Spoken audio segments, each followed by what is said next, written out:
नागेन्द्रहाराय त्रिलोचनाय भस्माङ्गरागाय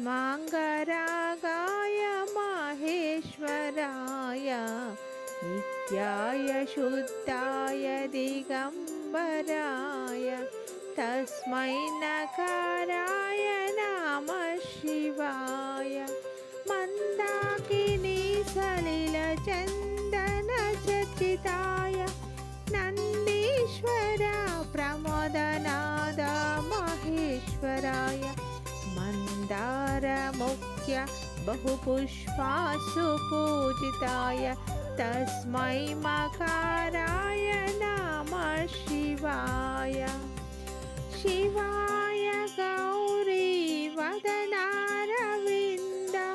सूर्याय दक्षध्वरनाशनाय श्रीनीलकण्ठाय वृषध्वजाय तस्मै शिकाराय नमः शिवाय वसिष्ठकुम्भोद्भवगौतमौर्य मौनीन्द्रदेवार्चितशेखराय चन्द्रार्कवैश्वानरलोचनाय तस्मै वकाराय नमः शिवाय यक्षस्वरूपाय जटाधराय पिनाकहस्ताय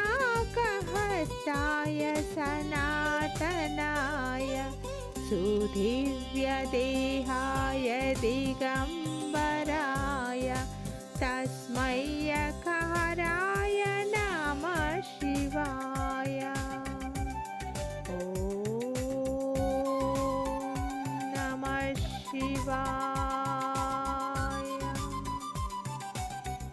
ఈ విధంగా శివ పంచాక్షరి స్తోత్రాన్ని ప్రతిరోజు ఎవరైతే అభిషేకం చేస్తూ నీటితో అభిషేకిస్తూ చేసుకుంటారో వారికి సర్వ సౌఖ్యములు కలుగుతాయి. అదే కాకుండా ఏదైతే మనకి అపమృత్యు దోషాలు ఉంటాయో ఆ యొక్క అపమృత్యు దోషాలు తొలగిపోయి పిల్లలతో ప్రతిరోజు ఈ యొక్క పంచాక్షరి నేర్పించడం చాలా ఉత్తమం. ఎందుకంటే నమశివాయ అనే నాకి ఒక మంత్రం, మాకి ఒక మంత్రం, ఇలా ఒక్కొక్క అక్షరానికి ఒక్కొక్క మంత్రం ఉంది. కాబట్టి పిల్లలకి చక్కగా ఈ యొక్క నమశివాయను